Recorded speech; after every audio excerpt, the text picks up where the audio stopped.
오늘 생명자의 사랑을 찬양하시면서 주님께 나아가겠습니다.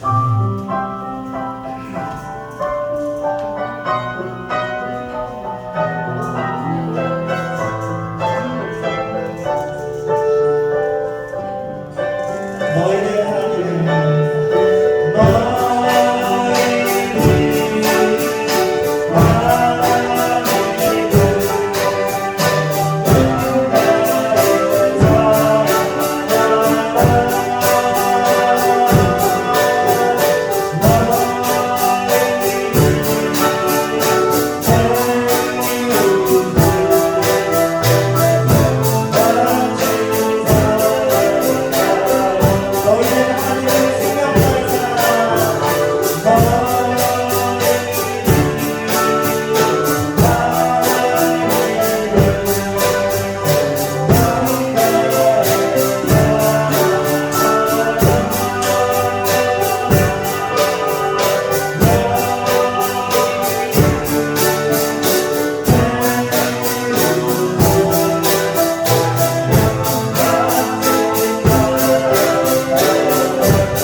우리 박수 치면서 나의 가장 나은 마음을 찬양하시면 되겠습니다.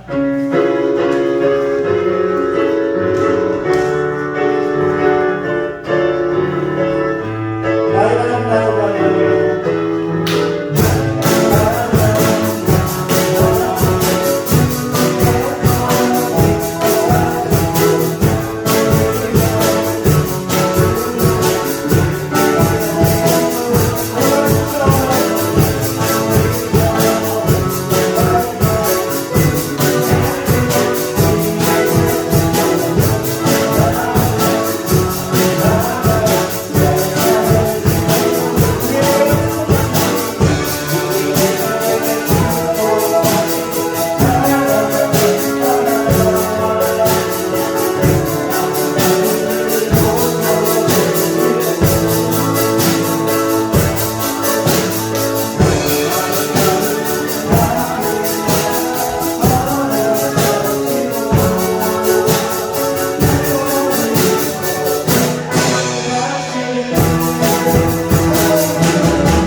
전능하사 천지를 만드신 하나님 아버지를 내가 믿사오며 그 아들 우리 주 예수 그리스도를 믿사오니 이는 성령으로 잉태하사 동정녀 마리아에게 나시고 본디오 빌라도에게 고난을 받아사 십자가에 못 박혀 죽으시고 장사한 지 사흘 만에 죽은 자 가운데서 다시 살아나시며 하늘에 오르사 전능하신 하나님 우편에 앉아 계시다가 저리로서 산자와 죽은 자를 심판하러 오시리라.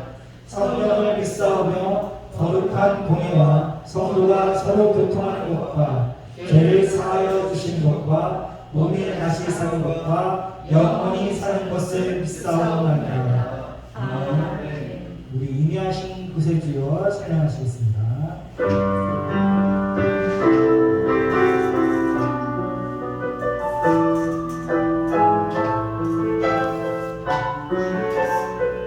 임의하신 구세주여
찬양하고 기도하게 하시고 그 판자에 모이게 하신 주님의 은혜를 감사합니다.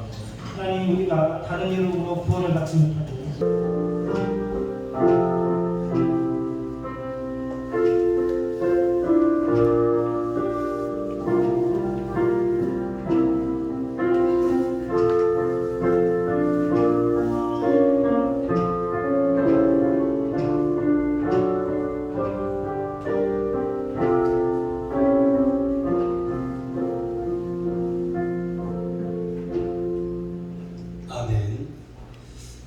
오늘 하나님의 말씀은 창세기 18장 16절로 21절 말씀이 되겠습니다.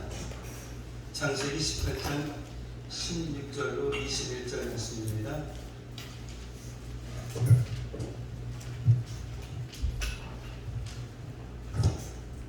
함께 교독을 하도록 하겠습니다. 제가 여러분과 읽겠습니다.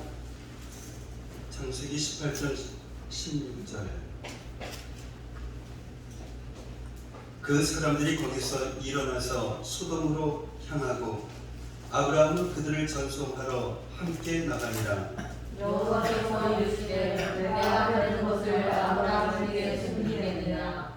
아브라함은 강대한 나라가 되고 천하 만민은 그로 말미암아 복을 받게 될 것이 아니냐. 내가 그로 그 자식과 권속에게 명하여 여호와의 도를 지켜 의와 공도를 행하게 하려고 그를 택하였나니 이는 나 여호와가 아브라함에게 대하여 말한 일을 이루려 함이니라. 여호와께서 또 이르시되 소돔과 고모라에 대한 부르짖음이 크고 그 죄악이 심히 무거우니 내가 이제 내려가서 그 오염한 것이 바야흐에게 부르짖음과 같은지 그렇지 않은지 내가 보고 알려 하노라. 아멘.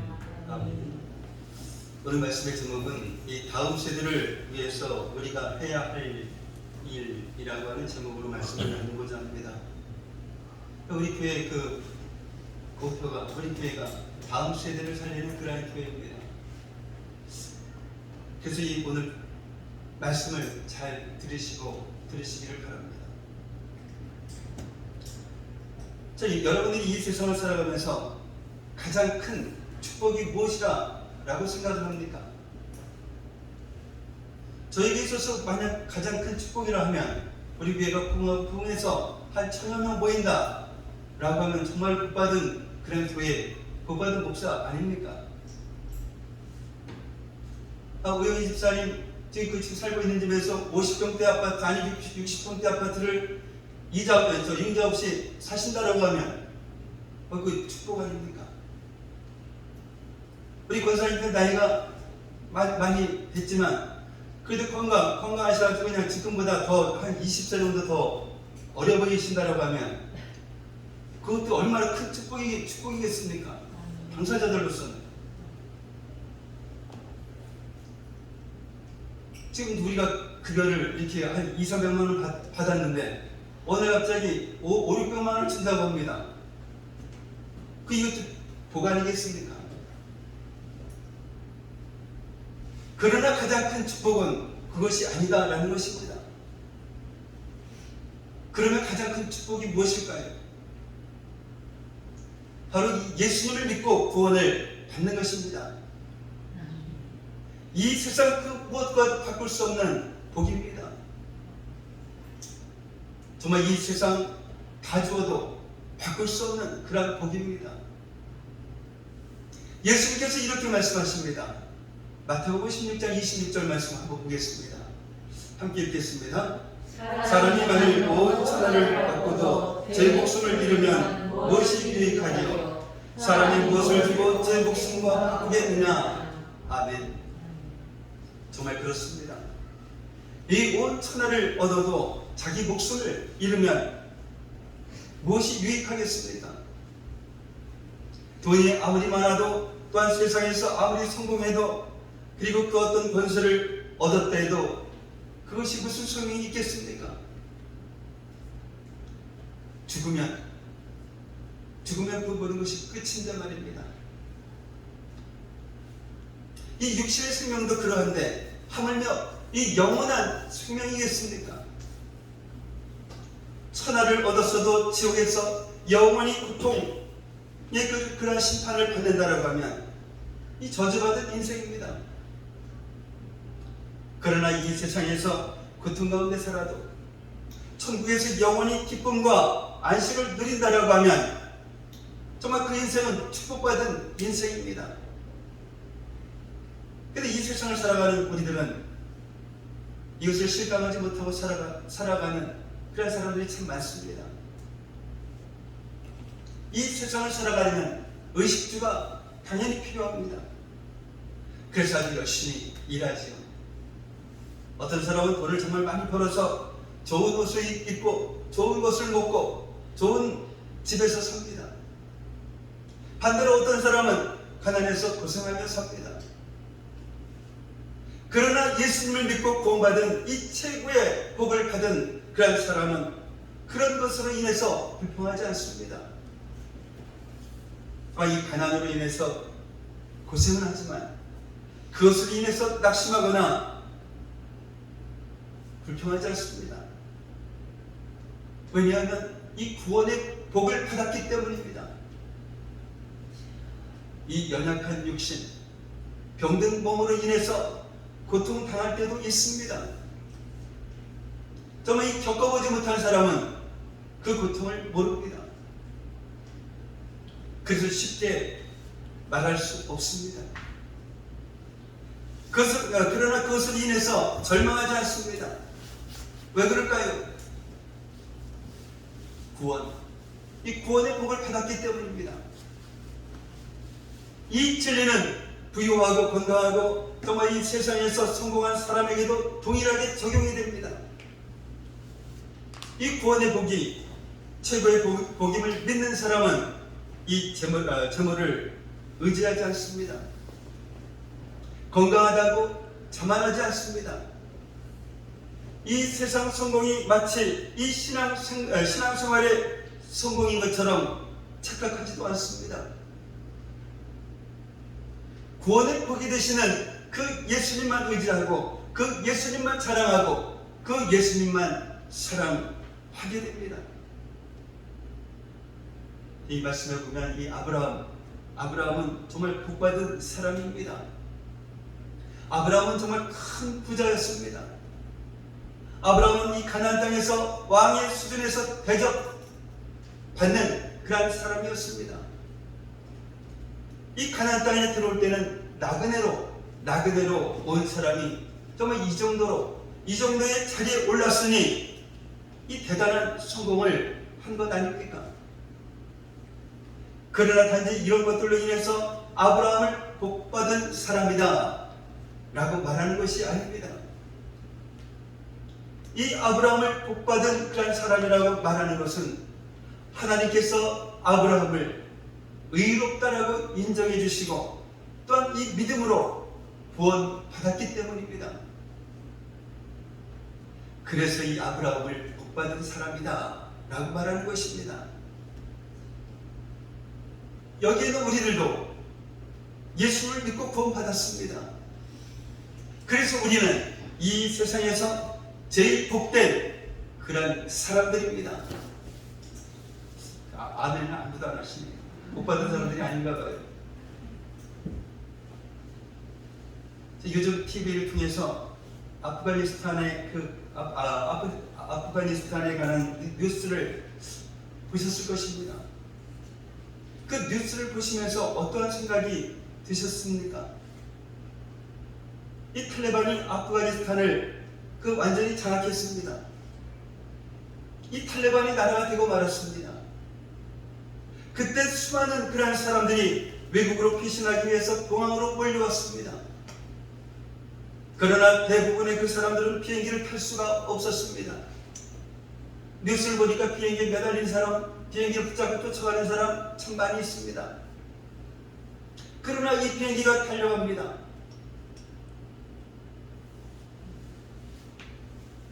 이 비행기를 타고 피신을 할 수가 있겠습니까? 비행기가 움직이고 빠르게 달려가면 떨어져야 합니다. 떨어질 수밖에 없습니다. 비행기가 활주로를 달리기 시작하면 이 비행기에 매달린 채로 버틸 수 있는 그런 사람은 아무도 없습니다. 그러한 상황에서 자신이 가지고 있었던 이 재물과 명예와 이 세상 성공이 무슨 소용이 있겠습니까? 정말로 저 비행기에 탑승할 수만 있다라고 하면 자신의 그 모든 것을 다 내주어도 결코 아깝지 않을 텐데 말입니다. 이 반면 이 비행기 안에 있는 그 사람들의 마음은 어땠을까요? 물론 저 비행기에 매달린 그러한 사람들을 보면서 이 마음이 괴로웠을 것입니다.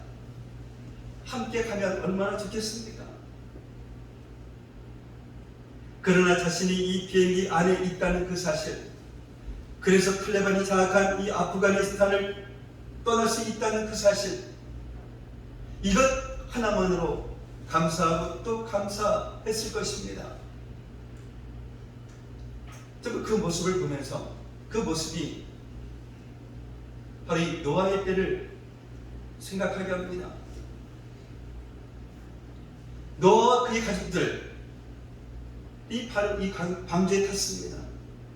그리고 방주의 문이 닫힙니다. 그때까지 사람들은 먹고 마시고 장가가고 시집가고 있으면서 멸망이 자신들의 눈앞에 있음을 알지 못했습니다. 그러다가 홍수가 땅을 덮었습니다. 얼마나 많은 그런 사람들이 그 방주에 달려와서 매달렸겠습니까? 그러나 어느 누가 이 거센 물결을 버틸 수 있겠습니까? 이 방주 안에 들어간 노아와 그의 가족 외에 모든 사람이 다 죽었습니다. 그 전까지는 사람들은 방주를 만들던 노아와 그의 가족들을 비웃고 멸시하고 핍박했습니다. 바로 방주를 타던 그 순간까지 말입니다. 그러나 노아와 그의 가족들은 하나님의 그 말씀을 믿고 끝까지 방주를 만들었습니다. 그리고 하나님의 그 말씀에 순종해서 방주 안으로 들어갔습니다. 그리고 하나님의 그 말씀대로 홍수가 이 땅을 덮었습니다. 노아와 그의 가족들은 구원을 받았습니다. 정말 얼마나 기쁘고 얼마나 감사했겠습니까? 멸시받을 때는 얼마나 고통스럽겠습니까?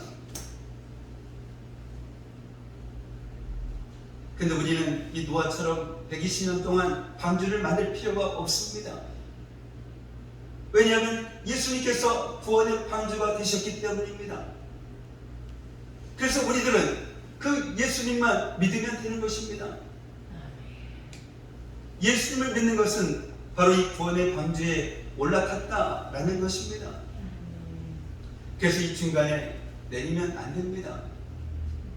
어떤 시험과 핍박과 혼란이 있어도 끝까지 구원의 방주 되시는 그 예수님을 믿어야 합니다. 그리고 그 믿음을 지켜야 합니다. 언제까지요? 저 천국에 갈 때까지 말입니다. 오늘 본문 18절 말씀을 보면 아브라함이 강대한 나라가 된다라고 하는 것은 아브라함의 그 자손이 하늘의 별처럼 많아질 것이다 라는 그런 말씀입니다. 아브라함으로 말미암아 천하 만민이 복을 받게 된 것은 아브라함의 그 혈통을 통해서 이 땅에 오실 예수 그리스도를 믿는 그러한 자들은 구원을 받는다라는 말씀입니다. 정말로 이 하나님의 그 계획은 먼저 이 아브라함이 구원의 복을 받는 것입니다. 그러나 하나님의 그 계획은 아브라함의 그 구원만으로 끝나지 않습니다. 구원받은 그 아브라함을 통해서 천하 만민이 구원의 그 복을 받는 것입니다. 아브라함을 이 축복의 통로 또한 구원의 통로가 되게 하신 것입니다. 이것은 예수님을 믿고 구원받은 정말 우리 모두에게 해당되는 그런 말씀이기도 합니다. 정말 우리가 구원의 이 축복을 받았으면 이제는 이 구원의 축복의 통로가 되어야 합니다. 정말 우리가 예수님을 믿고 구원의 축복을 받을 수 있었던 것은 누군가가 우리에게 구원의 이 통로가 되었기 때문입니다. 정말 우리에게 이 구원의 통로가 된 사람이 부모님일 수도 있습니다. 친구나 이웃일 수도 있습니다. 이름도 모르고 얼굴도 잘 기억나지 않지만 정말로 목숨 걸고 우리에게 예수님을 전해준 그런 전도자일 수도 있습니다. 정말 이 분명한 것은 누군가가 이 통로가 되었기에 우리가 이렇게 예수님을 믿고 구원의 축복을 받았다라는 것입니다. 그렇다고 하면 우리도 이 구원의 축복의 통로가 되어야 합니다. 이것이 바로 우리의 사명인 것입니다. 그래서 오늘 본문 19절 말씀을 보면 이 다음 세대를 위한 우리가 해야 할 일이 무엇인지 말씀해주고 있습니다. 첫 번째로는 이 구원의 축복을 물려주어야 합니다. 구원의 축복을 물려주기 위해서는 바로 전도해야 합니다. 이 전도에는 두 가지 방법이 있습니다. 하나는 수평전도입니다. 사도행전 1장 8절 말씀 한번 보겠습니다. 함께 읽겠습니다. 오직 성령이 너희에게 임하시면 너희가 권능을 받고 예루살렘과 온 유대와 사마리아와 땅 끝까지 이르러 내 증인이 되리라 하시니라. 아멘. 예수님을 믿고 성령을 받은 우리는 저 예루살렘과 온 유대와 사마리아 땅 끝까지 가서 이 복음을 전해야 합니다. 정말 이 유대인들에게 있어서 이 사마리아는 멸시의 대상이었습니다. 예수님은 외면당하고 멸시받는 그 사람들에게 복음을 전해야 한다라고 말씀하고 있습니다. 그것이 바로 이 사마리아입니다. 땅 끝입니다. 바로 이 열방입니다. 두 번째로는 이 수직전도가 있습니다. 대상은 바로 우리의 자녀들과 후손들입니다. 이 구약시대에는 수직전도가 강조되었습니다. 정말 하나님께서 약속하신 이 여자의 후손 예수 그리스도가 이 땅에 오시는 것이 너무나도 중요했기 때문입니다. 그래서 이 부모 세대가 여자의 후손의 그 사명을 감당했듯이 그 자녀들도 여자의 후손의 그 사명을 감당해야 했습니다. 이를 위해서 자녀들에게 이 믿음을 또한 그 사명을 물려주어야 했습니다. 그렇더라고 이 구약 시대에 수평전도가 없었다라고 생각해서는 안 됩니다. 요나서를 보십시오. 하나님은 이 선민 이스라엘 백성만 구원받기를 원하시는 것이 아니라 죄악 가운데 있었던 이 니느웨도 하나님을 모르고 죽어가는 그 열방의 수많은 그 영혼들도 구원받기를 원하셨습니다. 그래서 시편 기자는 이렇게 노래합니다. 시편 109편 1절 말씀입니다. 함께 읽겠습니다. 여호와께 감사하고 그의 이름을 불러 아뢰며 그가 하는 일을 만민 중에 알게. 아멘. 이에 비해서 신약 시대에는 수평전도가 더 강조되는 것처럼 보입니다. 아니 그 수평전도를 중심으로 기록되었다라고 말하는 것이 맞을 수도 있습니다. 하루라도 빨리 이 예루살렘과 유다와 그리고 사마리아 땅끝까지 예수님의 이름이 전파되어야 하기 때문입니다. 그러나 이 신약 성경은 수직전도를 당연한 것처럼 말씀합니다. 한 사람이 구원받으면 그의 가족도 구원받은 것을 전제로 하고 있습니다. 정말 이 구원의 축복을 받은 그 사람은 가장 먼저 자신의 그 가족에게 그것을 전하지 않을 수가 없기 때문입니다. 사도행전 16장에 나오는 이 빌립보 감옥의 간수와 그의 가족이 좋은 예가 됩니다. 간수는 이 바울과 실라가 믿는 그 하나님이 참 하나님이신 줄 직접 보았습니다. 그래서 바울과 실라를 자신의 집으로 모십니다. 그리고 자신뿐만 아니라 그 온 가족이 하나님의 말씀을 들었을 뿐만 아니라 그 밤에 간수와 그의 온 가족이 다 세례를 받습니다. 그 당시에는 말 그대로 그 가족은 하나였습니다. 부모가 믿으면 자녀들이 믿는 것은 당연한 것이었습니다. 가족 공동체는 곧 신앙 공동체였습니다. 그래서 여호수아는 이스라엘 백성을 향해서 오직 나와 내 집은 여호와를 섬기겠노라 라고 말했던 것입니다. 근데 지금은 어떻습니까? 아버지는 아버지이고 자녀는 자녀입니다. 남편은 남편이고 아내는 아내입니다. 이 가족 공동체의 그 의식이 많이 약해졌습니다. 이러한 그 모습이 바로 신앙생활에서도 그대로 나타납니다. 부모님의 그 신앙과 자신의 신앙은 별개라고 생각합니다. 부모님이 예수님을 믿는다라고 왜 자신들까지 예수님을 믿어야 하느냐라고 말입니다. 이 신앙은 개인적인 것입니다. 부모님이 예수님을 믿고 구원받았다 해서 자녀들이 저절로 구원받는 것은 아닙니다. 그 자녀들도 예수님을 자신의 구세주로 영접해야 구원을 받습니다. 그러나 이 신약시대에는 부모가 예수님을 믿으면 자녀들은 예수님에 대해서 자연스럽게 마음의 이 문을 엽니다. 왜 그럴까요? 자신을 낳아주고 자신을 길러주고 또한 자신을 생명 다해 사랑하는 그러한 부모님이 믿는 그러한 예수님이라면 정말 믿을 수 있는 분이시기 때문입니다. 또한 이 자녀가 부모의 권위를 인정하기 때문입니다. 자녀가 부모를 신뢰하기 때문입니다. 그래서 예수님에 대해서 쉽게 이 마음의 문을 열게 되고 그래서 예수님을 믿는 것이 어렵지 않습니다.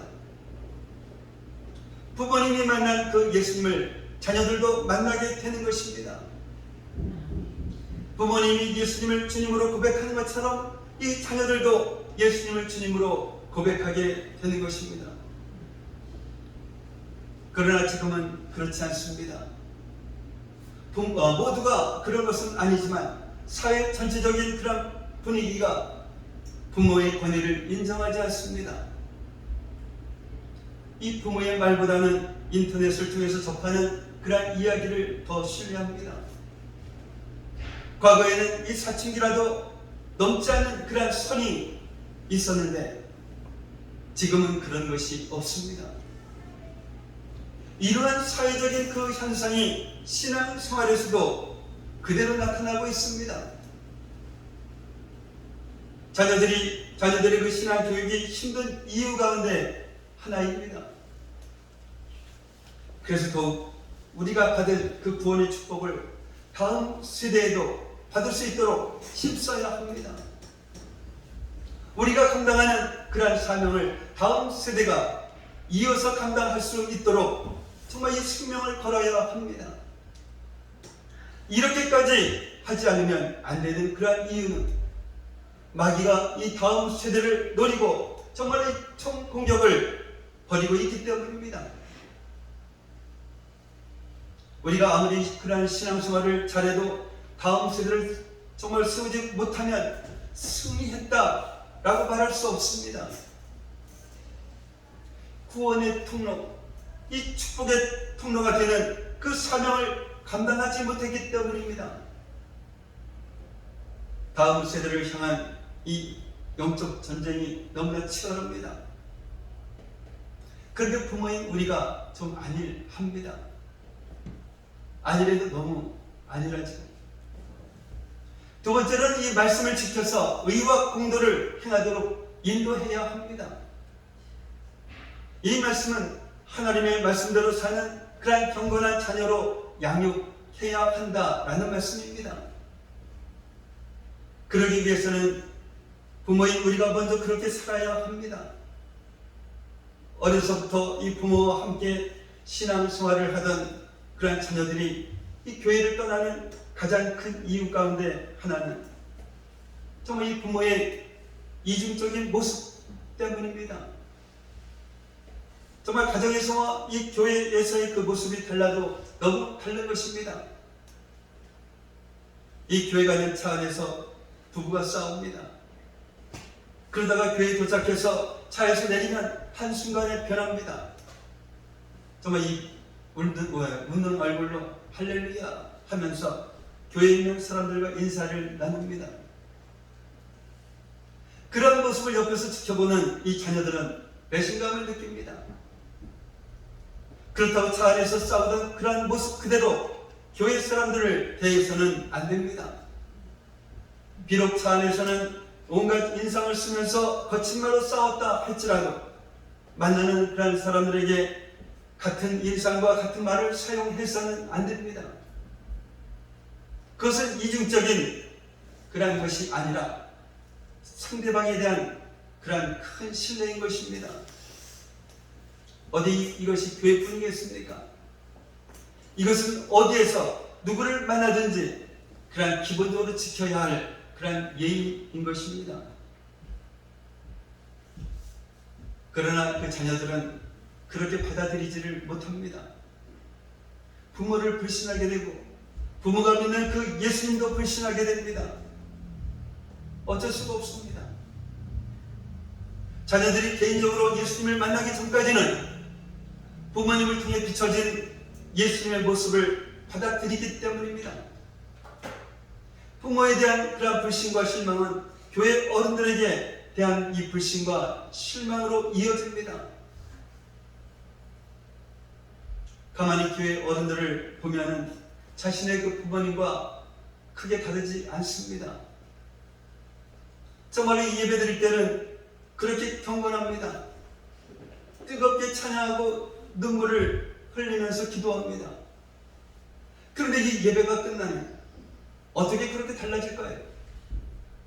서로 비난하고 언성을 높여 싸우고 원수가 되어서 인사조차 하지 않는 그런 어른들을 보면서 결국은 이 교회를 떠나게 됩니다. 사랑하는 성도 여러분, 자녀들이 그 예수님을 만나지 못하는 가장 큰 장애물이 바로 우리 나라는 그러한 사실을 아십니까? 그래서 먼저 우리가 부모 세대가 예수님을 잘 믿어야 합니다. 먼저 우리가 하나님의 그 말씀에 순종하는 경건한 성도가 되어야 합니다. 그렇지 않으면 이 부모의 권위가 정말 이 밑바닥까지 떨어진 이 시대에 자녀들이 누구를 보고 믿음을 가질 수 있겠습니까?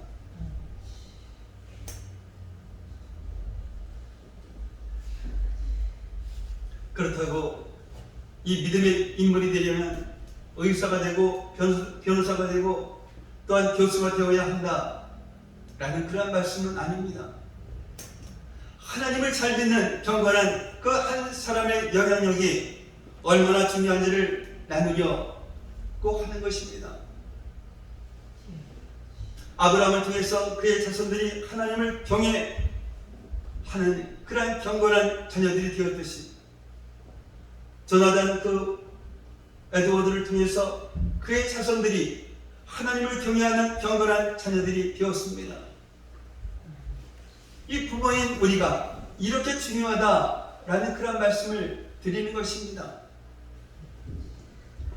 부모인 우리들이 이렇게 예수님을 믿는다라고 하면 우리 자녀들이 어찌 예수님을 믿지 않겠습니까?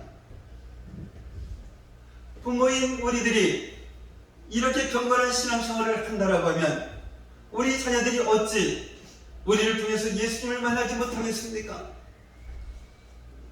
부모인 우리들이 이렇게 주님을 사랑하고 주님을 의지한다면 우리 자녀들이 어찌 믿음의 자녀들이 되지 않겠습니까?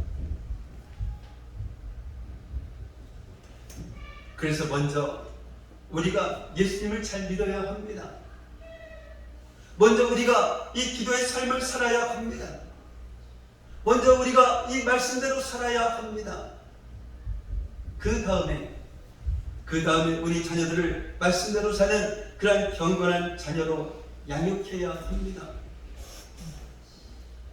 근데 안타까운 것은 이 귀한 진리를 깨달았지만 이미 자녀들이 다 커버렸습니다.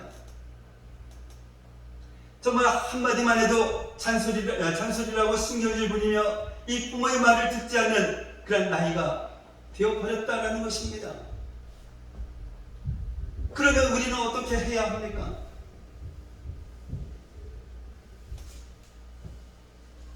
어느 집사님의 중학생 그 아들이 학교에서 돌아오기만 하면 컴퓨터 게임에 빠져듭니다. 그리고 뒤에는 엄마에게 엄마 나 공부 못해서 밉지? 나 괜히 나갔지? 이렇게 말을 반복하면서 엄마의 그 가슴을 긁어놓습니다. 이러한 그 아들을 보면서 그 집사님은 정말 내가 이 아들을 위해서 해줄 수 있는 게 없음을 절감하면서 엄마는 내가 그 어떤 모습이든 너를 사랑한단다. 너는 하나님이 주신 정말로 소중한 내 아들이야.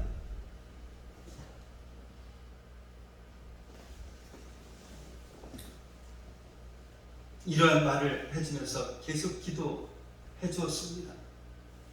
아들에게 이런 말을 반복하면서 이 집사님의 눈에 뜨거운 눈물이 흘러내립니다. 정말 지금 이 시간에 하나님이 자신에게 딸아 있는 모습 그대로 너를 사랑한단다. 이렇게 말씀하시는 것 같아서 마음이 뜨거워졌기 때문입니다.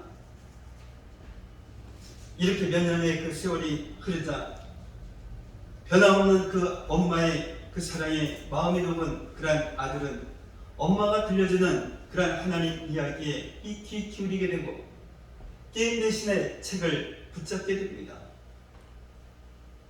정말 이 집사님처럼 자녀의 그 어떤 모습도 품어주고 무조건 사랑하는 것입니다. 정말 이 처음에는 아들이 엄마의 그러한 모습을 보면서 거짓이라고 비웃겠지요. 정말 저 엄마가 얼마나 가나 보자 하면서 더욱 반항하겠지요.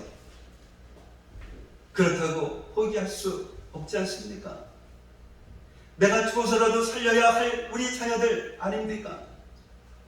사랑하며 계속 기다려주는 것 외에는 방법이 없다라는 것입니다.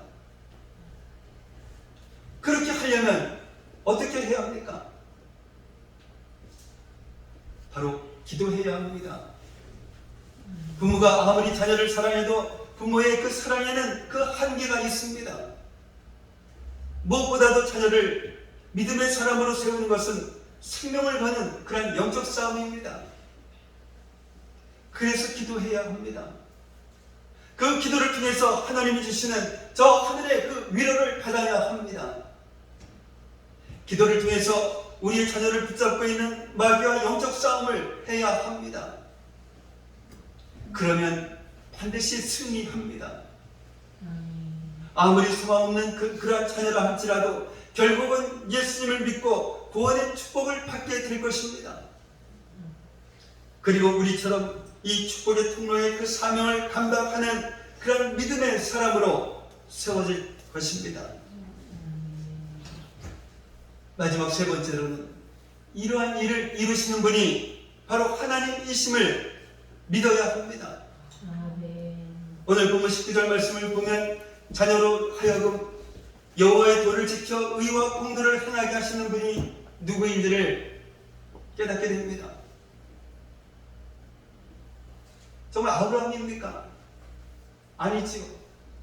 하나님이십니다. 만약 이러한 일을 이루어야 하는 사람이 아브라함이라면 아브라함은 아마도 절망했을 것입니다. 75세 때에 하나님의 부름을 받아서 99세에 이르기까지 그 아브라함의 인생을 되돌아보면 부끄러운 것이 한두 가지가 아니었습니다. 말로 다할 수 없는 그런 하나님의 구원의 그런 역사를 경험했음에도 불구하고 첫 번째로는 아브라함은 계속 두려워했습니다. 기근이 왔다라고 해서 자기 마음대로 애굽으로 내려갔습니다.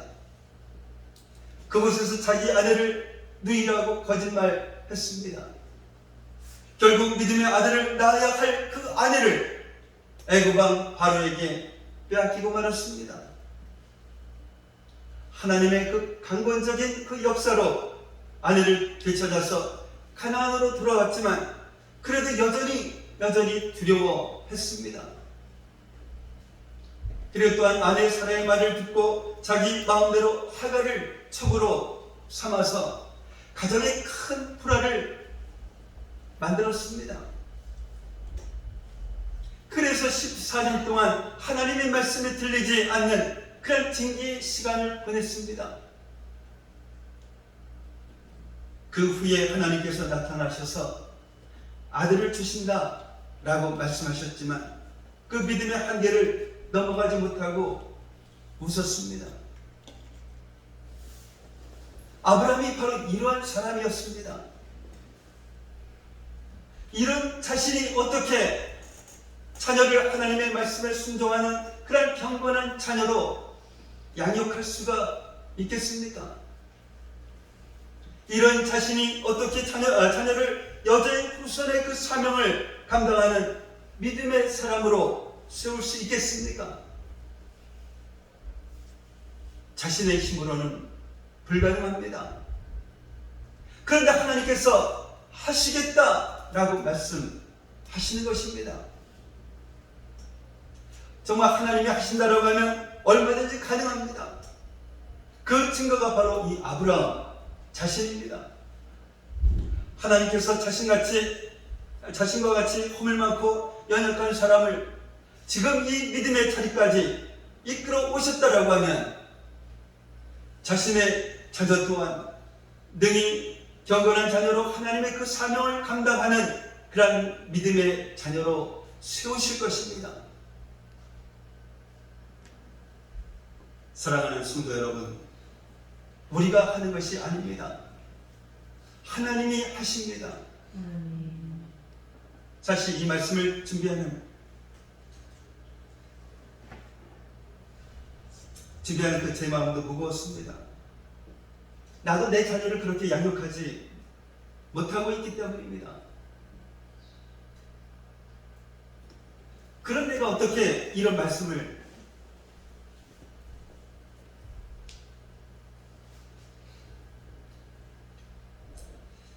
전할 수가 있겠습니까?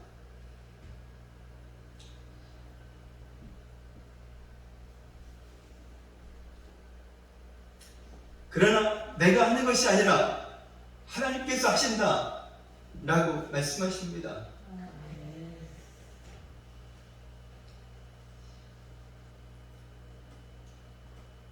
그래서 저의 자녀에게도 소망이 있는 것입니다.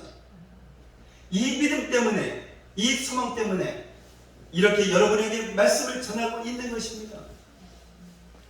우리를 택하신 그 하나님께서 우리 자녀를 택하셨습니다.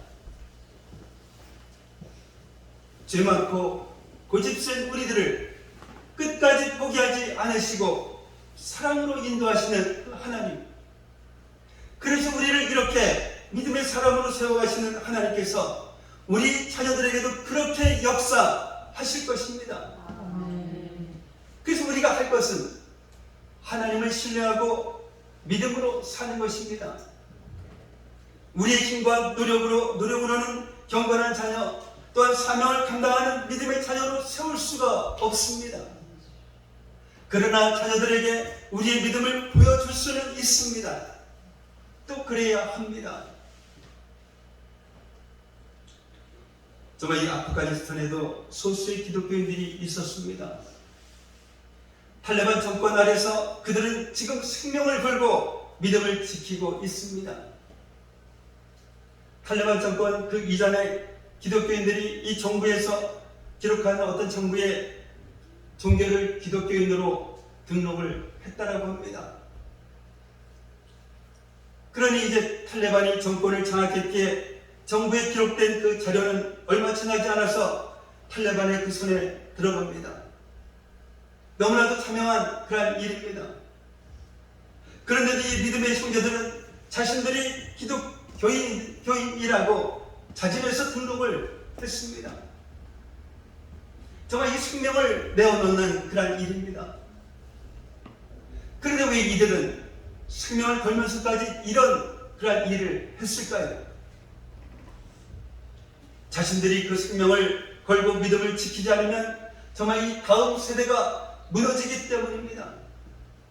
자신들이 그 생명을 걸고 구원의 축복을 지켜야만 다음 세대가 자신들을 통해서 이 구원의 축복, 그 축복을 누릴 수가 있기 때문입니다.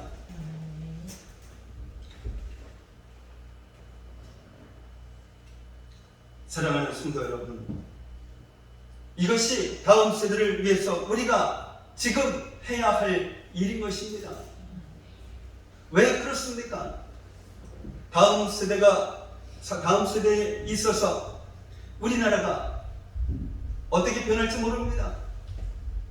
지금의 그 아프가니스탄보다 믿음을 더 지키기 어려운 그런 땅일지도 모르기 때문입니다. 이 혼란과 핍박은 우리를 깨어나게 하지만 세상의 즐거움과 또한 쾌락과 죄의 유혹은 우리를 잠들게 하기 때문입니다. 이 아프가니스탄의 믿음의 그 형제들처럼 구원의 축복을 정말 다음 세대에 물려주기 위해서 나의 생명을 거는 그러한 저와 여러분들이 되시기를 예수님의 이름으로 축복합니다. 기도합니다. 사랑의 아버지 하나님 감사합니다. 오늘도 아브라함이 어떤 사람인지를 깨닫게 하시고 아브라함으로 말미암아 천하 만민이 복을 받음은 물론 아브라함의 혈통을 통해서 이 땅에 오신 그 예수 그리스도를 믿으면 구원받는다라는 그 말씀을 다시 한번 듣게 하시고 깨닫게 하시니 감사를 드립니다. 그 예수님을 믿고 구원의 축복을 받은 우리들이 해야 할 일은 구원의 축복의 통로가 되는 것이라 라고 말씀하셨사오니 우리에게 예수님을 전해준 어느 전도자처럼 우리도 구원의 축복의 통로가 되는 그 사명을 감당하는 저희들 되게 하옵소서. 그러기 위해서 구원의 축복을 물려주기 위해 이 세상 땅끝까지 전도함은 물론 우리의 자녀들과 후손들에게 복음을 전해줄 뿐만 아니라 하나님의 말씀대로 사는 경건한 자녀로 양육시켜 나가는 저희들 되게 하옵소서. 지금은 비록 자녀들이 반항하고 말을 듣지 않는다 할지라도 자녀의 그 어떤 모습도 품어주고 무조건 사랑해주기 위해서 기도하는 저희들 되게 하시고 그 기도를 통해서 하늘의 그 위로를 받고 영적 싸움에서 승리해 나가는 저희들 되게 하옵소서. 그리고 이 모든 일을 이루시는 분이 하나님이심을 믿고 내가 하려고 하지 말고 하나님이 하신다는 그 사실을 믿고 다음 세대들에게 전하는 그런 저희들 되게 하옵소서. 예수님의 이름으로 기도하옵나이다. 아멘. 우리 성령 오셨네 찬양하시고 준비하시면 한번 하시겠습니다.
들으신 예물을 위해서 잠깐 기도합니다. 사랑의 아버지 하나님 감사합니다. 코로나19로 인해서 정말로 어려운 그런 환경 속에서 살아가는 저희들이지만 그래도 거룩한 주일을 맞이해서 하나님 앞에 나오게 하시고 또한 나올 때 이렇게 정성을 다해서 예물을 드릴 수 있는 저희들 되게 하시니 감사를 드립니다. 이처럼 올려드린 이 예물이 주님 안에서 온전한 예물 되게 하시고 정말 이 예물이 사용되어진 곳곳마다 놀라운 주님의 역사가 일어나게 하여 주시옵소서. 감사하며 축복하며 예수님의 이름으로 기도하옵나이다. 아멘. 교회 소식입니다. 오늘 함께 예배드리신 여러분 예수님의 이름으로 환영하고 축복을 합니다. 이제 다음 주 새벽기도는 이옥신 집사님 준비하시기 바랍니다. 유튜브 꿈의 한마음교회 계속 이용해 주시면 감사하겠습니다. 또한 지속적으로 예배 후에는 기도하는 그런 시간을 갖도록 하겠습니다. 동참해 주시기 바랍니다. 오늘 10월 달에 개최하는 그 체육대회권으로 그 기도 마친 후에 잠깐 시간을 갖도록 하겠습니다. 잠깐만 모여주시기를 바랍니다. 우리 교회가 선교하는 그런 선교지입니다. 필리핀과 키르기스탄에 있는 두 교회를 위해서 기도해 주시면 감사하겠습니다. 그리고 오늘 그 새로 오신 권사님 한 분 소개해 드리겠습니다. 이영희 권사님이십니다. 잠깐 일어나 주세요.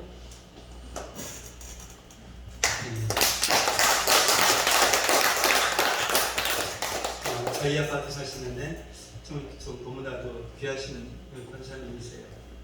이제 교회 월요일부터 금요일까지 계속 교회 청소 깨끗하게 해주셔요.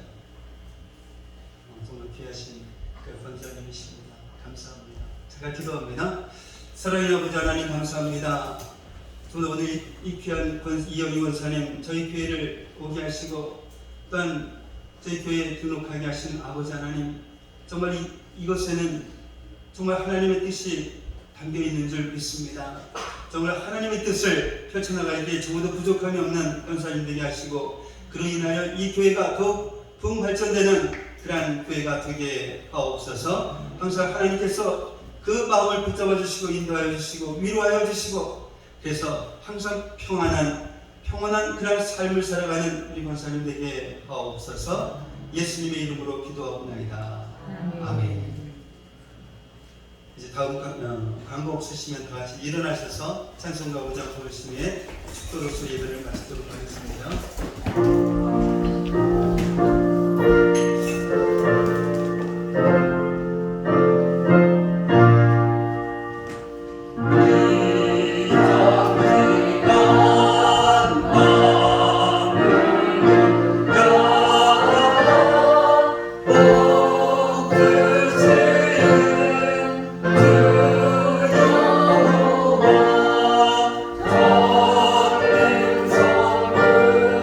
Oh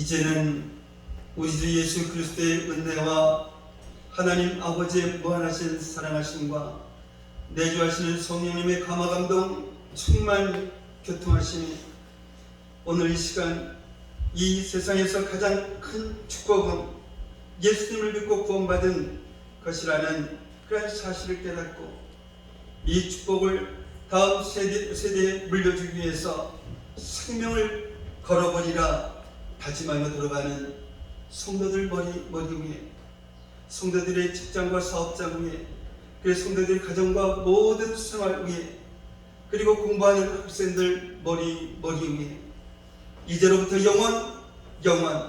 영원까지 함께 할지어다. 아멘.